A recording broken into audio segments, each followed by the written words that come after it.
रानू चिड़िया मीनू मौसी के साथ बैठी हुई हंसी मजाक कर रही थी कि तभी मोनू चिड़िया वहां पे आके बोली। रानू, बारिश का महीना लगने वाला है और मुझे लगता है कि इस बार भयानक बारिश होने वाली है। तुम सही कह रही हो मोनू। मीनू मौसी, हमें बारिश होने से पहले ही अपना भोजन इकट्ठा कर लेना चाहिए। रानू, मेरे पास एक आइडिया है। कैसा आइडिया? क्यों ना इस बार हम तीनों मिलकर भोजन एकत्रित करें। इससे काम भी जल्दी हो जाएगा और बारिश के महीने में किसी को खाने की दिक्कत भी नहीं होगी। तुमने तो ये बात करके मेरा दिल ही जीत लिया मोनू। तभी हल्की फुल्की बारिश शुरू हो गई। चलो अपना अपना काम शुरू करते हैं। रानू, मीनू और मोनू भोजन एकत्रित करने लगी। रानू और मीनू खाना इकट्ठा करने के लिए बारिश में भीगती हुई जंगल के दूसरे छोर पर जा रही थी कि तभी उनकी नजर मोंटू मोर पर पड़ी, जो कि हल्की फुल्की बारिश में नृत्य कर रहा था। रानू तुरंत जाकर मोंटू मोर से बोली। देखो, मुझे लगता है इस बार बारिश बड़ी ही भयानक होने वाली है। नृत्य करने से कहीं ज्यादा अच्छा है कि तुम बारिश में बचने का ठिकाना तलाश करो। रानू सही कह रही है मोंटू मोर। मैंने सुना है कि तुम्हारे पास रहने के लिए घर भी नहीं है। रानू और मीनू की बात सुनकर मोंटू मोर घमंड से करता हुआ उन दोनों से बोला। अपने काम से काम रखो तुम दोनों। अरे जब जंगल में वर्षा होती है तब मोर नृत्य करते हैं। मुझे मत सिखाओ कि मुझे क्या करना है। मोंटू मोर की बात सुनकर रानू और मीनू उड़ती हुई वहां से चली गई। तभी एक पेड़ से ब्लैक बर्ड उड़ती हुई वहां पे आ पहुंची और मोंटू मोर से बोली। तुमने बिल्कुल सही किया मोंटू मोर। वैसे भी रानू और मीनू खुद को इस जंगल की मालकिन समझती हैं। वो मुझे सबक सिखा रही थी, मैंने उन्हें सीधा कर दिया। मोंटू मोर की बात सुनकर ब्लैक बर्ड उड़ती हुई वहां से चली गई और एक तालाब के किनारे बैठकर अपने आप से बोली। मूर्ख मोर। रानू और मीनू सही कह रही थी।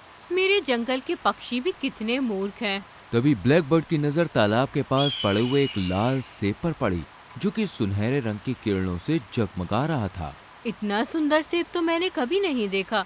ये तो बिल्कुल सोने की तरह प्रतीत हो रहा है। ब्लैक बर्ड उड़ती हुई उस सेब के पास आकर बैठ गई। तभी उस सेब के अंदर से एक आवाज आई। मैं एक जादुई सेब हूँ, जो हजारों वर्षों में कभी कभी ही धरती के सेब से जन्म लेता हूँ। तेज बारिश के बीच अगर कोई मुझे जमीन पर फेंकेगा और वो जिस घर की कल्पना करेगा, मैं उसी घर में परिवर्तित हो जाऊंगा। वह घर तेज बारिश में सोने की किरणों से चमकेगा। यह सुनकर ब्लैक बर्ड आश्चर्य से बोली। वो घर कितना विशाल हो सकता है? वो तो तुम्हारी कल्पना शक्ति पर निर्भर करता है। ठीक है, अभी तो तेज बारिश नहीं हुई है, परंतु अगर तेज बारिश हुई और मुझे तुम्हारी आवश्यकता हुई तो मैं यहाँ पर जरूर आऊंगी।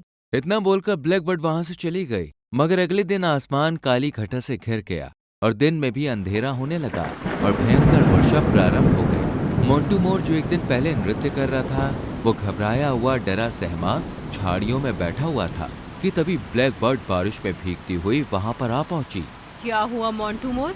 तुम ऐसे डरे सहमे क्यों बैठे हो? क्या बताऊं ब्लैक बर्ड, मुझे रानू और मीनू की बात मान लेनी चाहिए थी। ना तो मैंने खाने का इंतजाम किया और ना ही मेरे पास सर छुपाने के लिए कोई घर है। अब मैं क्या करूं? मैं तुम्हारी मदद कर सकती हूँ। ब्लैक बर्ड मोंटू मोर को जादुई सेब के बारे में बताती हुई बोली। मैं वो सेब यहाँ पर ला सकती हूँ और तुम जिस घर की कल्पना करोगे वो सेब उसी घर में परिवर्तित हो जाएगा और तुम्हारा घर पूरे जंगल में सबसे अधिक सुंदर होगा। परंतु मेरी एक शर्त है।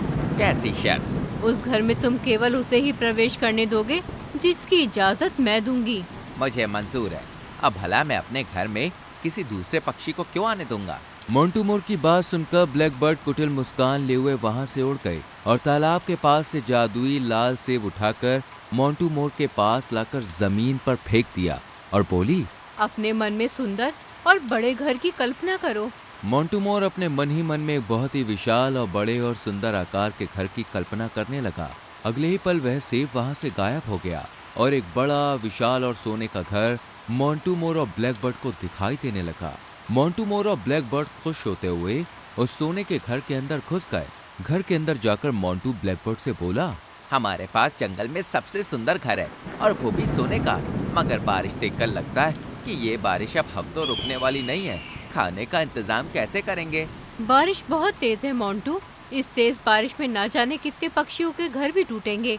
हम अपने घर में केवल उसी पक्षी को आने देंगे जो अपना भोजन हमें दे देगा। क्या वो ऐसा करेंगे? बिल्कुल करेंगे मोंटू मोर। बारिश के पानी में जान देने से कहीं ज्यादा वो कुछ दिन भूखा रहना पसंद करेंगे। बारिश लगातार तेज होती गई और इतनी भयंकर हो गई कि ना जाने कितने पक्षियों के घर तबाह हो गए। काफी पक्षी बेचारे परेशान अवस्था में यहाँ वहाँ जंगल में उड़ने लगे। तभी एक कबूतर की नजर सोने के महल पर पड़ी। कबूतर बाकी पक्षियों से बोला, अरे वो देखो, इतना सुंदर और विशाल घर अचानक से जंगल में कहाँ से आ गया? काला कौवा कबूतर से बोला, ये घर तो इतना विशाल है कि जंगल के सारे पक्षी इस घर के अंदर रह सकते हैं। चलो चलते हैं। कबूतर और काला कौवा बाकी पक्षियों के साथ जैसे ही उस सोने के घर की ओर गए, तभी उस घर से बाहर मोंटू मोर निकल आया और घमंड से अकड़ता हुआ कबूतर से बोला, ये घर मुफ्त में रहने के लिए नहीं है। क्या मतलब है तुम्हारा? अरे ये घर मेरा है और मैं इस घर में केवल उसी पक्षी को आने की इजाजत दूंगा जो अपना सारा भोजन हमें दे दे। अगर हम सारा भोजन तुम्हें दे देंगे तो फिर हम क्या खाएंगे? मोंटू मोर के बोलने से पहले ब्लैक बर्ड गुस्से से काले कौवे से बोली, हमें इससे क्या मतलब कि तुम क्या खाओगे? इस घर में रहने की केवल एक ही शर्त है, या तो अपना भोजन दे दो या फिर इस भयंकर बारिश में भीगते हुए मर जाओ। इस घटना को दूर से मोनू चिड़िया काफी देर से देख रही थी। मोनू चिड़िया तुरंत रानू और मीनू के पास जाकर उन्हें सारी घटना बताने लगी। मेरी तो समझ में नहीं आ रहा, आखिर मोंटू मोर और ब्लैक बर्ड ने इतना सुंदर घर और वो भी सोने का इतनी जल्दी कैसे बना लिया? कल मैंने ब्लैक बर्ड को जंगल के उस तालाब की ओर जाते देखा था जहाँ पर कोई नहीं जाता, और ब्लैक बर्ड अक्सर ऐसी जगह पर ही घूमती रहती है। हम भी उसी तालाब के पास चलते हैं, मुझे विश्वास है हमें वहाँ कुछ न कुछ जरूर मिलेगा। मोनू चिड़िया की बात सुनकर रानू चिड़िया, मीनू मौसी और साथ में मोनू चिड़िया उड़ती हुई उसी तालाब के पास पहुँच गई। वो तालाब के पास पहुँची ही थी कि तभी मोनू चिड़िया की नजर एक काले सेब पर पड़ी। मोनू चिड़िया आश्चर्य से रानू और मीनू से बोली, इस तरह का काला सेब तो मैंने कभी नहीं देखा। तभी उस काले सेब के अंदर से एक आवाज आई, मैं एक चमत्कारी सेब हूँ। मैं हजारों वर्षों में धरती के सेब में जन्म लेता हूँ। मेरी खासियत ये है कि अगर कोई भी मुझे उठाकर तेज बारिश में फेंकेगा और अपने मन में जितने भी बड़े घर की कल्पना करेगा, मैं उसी घर में परिवर्तित हो जाऊंगा और मेरा घर तेज बारिश में टूटेगा भी नहीं। मेरा मिट्टी का घर सोने के घर की तरह कमजोर नहीं है। ये सुनकर मोनू चिड़िया बुरी तरह से चौंक पड़ी। तुम कहना क्या चाहते हो? मेरी बात ध्यान से सुनो। हजारों वर्षों बाद तालाब के सेब से दो सेब जन्म लेते हैं, एक लाल सेब और एक काला सेब। लाल सेब की आवाज केवल वही सुन सकता है जो मन का बुरा हो, और मेरी आवाज केवल वही सुन सकता है जो मन का अच्छा हो। लाल सेब भी विशाल घर में परिवर्तित हो जाता है, मगर वो घर ज्यादा दिन तक टिक नहीं पाता।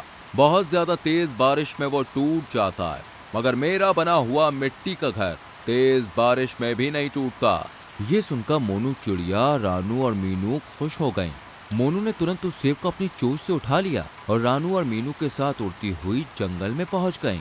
मोनू ने जैसे ही उस काले सेब को तेज बारिश के बीच में फेंका, अचानक वो सेब गायब हो गया और वहां पर एक विशाल मिट्टी का घर दिखाई देने लगा। मोनू रानू और मीनू से बोली, मैं बाकी पक्षियों को यहाँ पर बुलाकर लाती हूँ। कुछ ही देर में मोनू मोंटू के सोने के घर के पास चली गई, जहाँ पर पक्षी मुंह लटकाए खड़े हुए थे। मोनू उन सब पक्षियों से बोली, तुम्हें ब्लैक बर्ड और मोंटू मोर की बात मानने की कोई आवश्यकता नहीं। तुम लोग मेरे साथ आओ। मेरे पास इससे भी बड़ा घर है। भले ही वे सोने का नहीं है, परंतु वो टूटेगा नहीं। इनका सोने का घर तो कुछ पता नहीं कि कब टूट जाए। मोनू की बात सुनकर सारे पक्षी मोनू के साथ चले गए और सेब के विशाल घर के अंदर ही रहने लगे। इधर मोंटू मोर और ब्लैक बर्ड अकेले रह गए। वो सब मूर्ख थे मोंटू, तुम देखना उन्हें वापस यहीं आना पड़ेगा। मगर वो वापस आ जाए तो सही रहेगा ब्लैक बर्ड, नहीं तो हम इस सोने के घर को क्या चाटेंगे? हमारे पास खाने का कुछ भी नहीं है। तभी वो सोने का घर टूट के गिरने लगता है। मोंटू और ब्लैक बर्ड तुरंत सोने के घर से बाहर आ गए। अचानक वो सोने का घर ढह गया। ये देखकर मोंटू बुरी तरह से घबरा गया और ब्लैक बर्ड से बोला, मैं तो जा रहा हूँ मोनू चिड़िया से माफी मांगने, हो सकता है कि वो मुझे माफ कर दे। इतना बोलकर मोंटू मोर मोनू के सेब के घर के पास चला गया। मोंटू मोर को देखकर मोनू सब समझ गए। तभी वहाँ पर ब्लैक बर्ड भी उड़ती हुई आ गई। ब्लैक बर्ड मोनू चिड़िया की ओर देख के बोली, हमारा सोने का घर टूट गया है। बारिश बहुत तेज है, हमें भी अपने घर पर रुकने की पनाह दे दो। तुम दोनों केवल एक ही शर्त पर हमारे घर पर रुक सकती हो। कौन सी शर्त? जब तक तुम दोनों हमारे घर पर रहोगे, घर की साफ सफाई तुम करोगे। मतलब साफ है, तुम दोनों नौकर बनकर ही हमारे घर पर रह सकते हो। ब्लैक बर्ड और मोंटू मोर के पास मोनू चिड़िया की बात मानने के अलावा और कोई चारा नहीं था। वो दोनों चुपचाप नीचे नजरें करके सेब के घर के अंदर चले गए और मोनू चिड़िया मुस्कुराती हुई मीनू और रानू के पास आ गई। जंगल के सारे पक्षी अब सुरक्षित थे क्योंकि मोनू का सेब का घर बहुत ही ज्यादा विशाल था। तो दोस्तों, कैसी लगी आपको हमारी ये कहानी? अगर कहानी अच्छी लगी हो तो वीडियो को लाइक कीजिएगा, चैनल को सब्सक्राइब कीजिएगा और हाँ, कहानी अपने दोस्तों के साथ शेयर करना तो बिल्कुल मत भूलिएगा। मैं आपको मिलूंगी अगले वीडियो में किसी नई कहानी, नई सीख के साथ। तब तक के लिए बाय बाय।